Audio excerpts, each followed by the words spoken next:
Picture this, it's the summer of 43 AD, the beaches of Kent, southern Britain. And on the horizon something the Celtic tribes had never seen before. Hundreds of Roman warships carrying 40,000 battle-hardened legionaries. This wasn't just a raid. This was conquest. The Roman invasion of Britain was about to change these islands forever. But why Britain? The Romans called it the edge of the known world, a mysterious island shrouded in fog and inhabited by fierce warriors.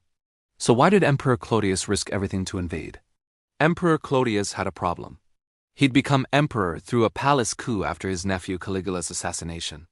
The Roman elite saw him as weak, a stammering, limping academic who'd spent his life in libraries, not battlefields. Claudius needed military glory. And fast. Julius Caesar had invaded Britain twice in 55 and 54 BC, but those were raids, not conquest. Caesar came, saw, and left. Now, nearly a century later, Claudius saw his opportunity to finish what Caesar started. Britain offered riches: tin, gold, iron, and grain. It had slaves and hunting dogs prized across the empire. But more than anything, conquering Britain would prove Claudius was no weakling. He would extend Roman power beyond the ocean, something even Julius Caesar hadn't accomplished permanently. The invasion force was massive. 4 legions, the 2 Augusta, 9 Hispana, 14 Gemina, and XX Valeria. That's roughly 20,000 legionaries plus another 20,000 auxiliary troops. In total, 40,000 men. Leading them was Aulus Plautius, an experienced general and senator. Under him were commanders who'd become legends, including the future Emperor Vespasian, then just a legion commander in his 30s. The logistics were staggering.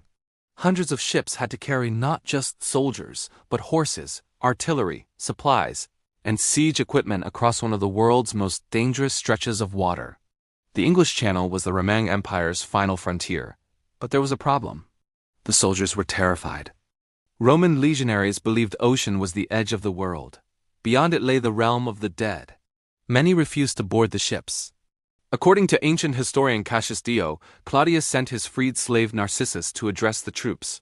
When this former slave tried to give orders to legionaries, they started laughing and shouting Io Saturnalia, a festival where masters served slaves.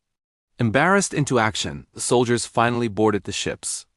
Where exactly the Romans landed remains debated.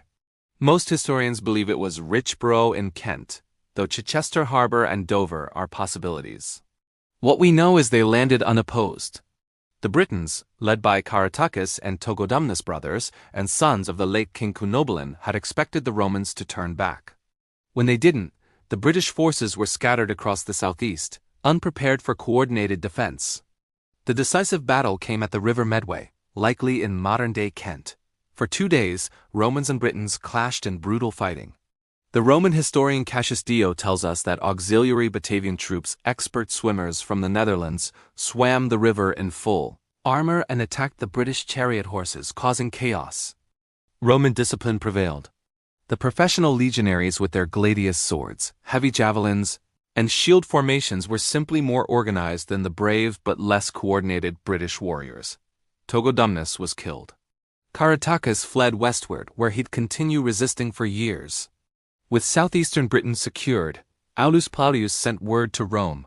It was safe for the emperor to come. And Claudius did, bringing something no British tribe had ever seen: elephants.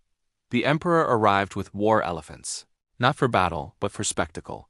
He wanted the Britons to witness Rome's overwhelming power.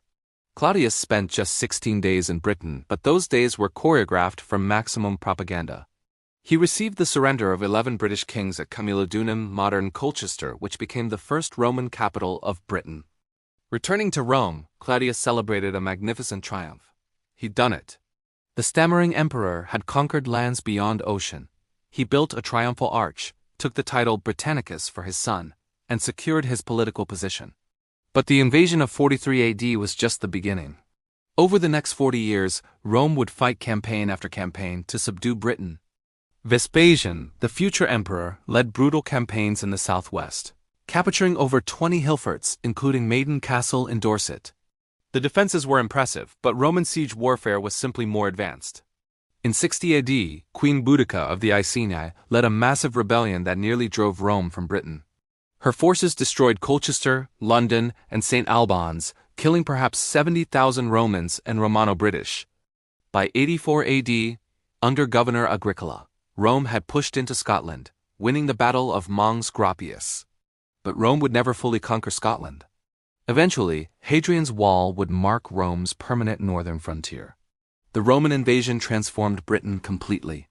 For nearly 400 years, from 43 AD to 410 AD, Britannia was part of the Roman Empire. Rome built cities where there were none: Londinium, London; Overcame, York; Aquis, Elizabeth.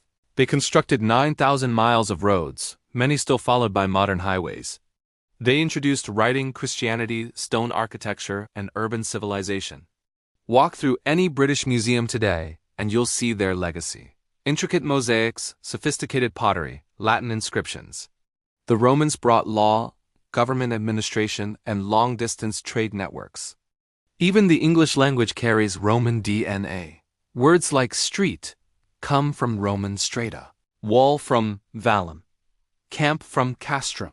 The very name Britain is Romang Britannia, but the Romans also brought war, slavery, and cultural destruction.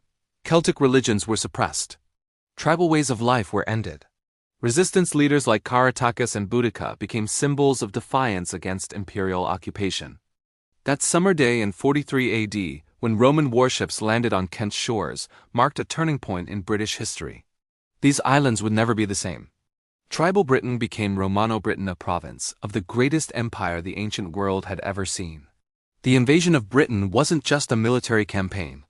It was the moment when Britain entered the classical world, when these foggy northern islands became connected to Mediterranean civilization, when isolated tribes became citizens of Rome, and it all started with 40,000 men crossing ocean to the edge of the known world. Thanks for watching. If you enjoyed this deep dive into the Roman invasion of Britain, hit that like button and subscribe for more ancient history content.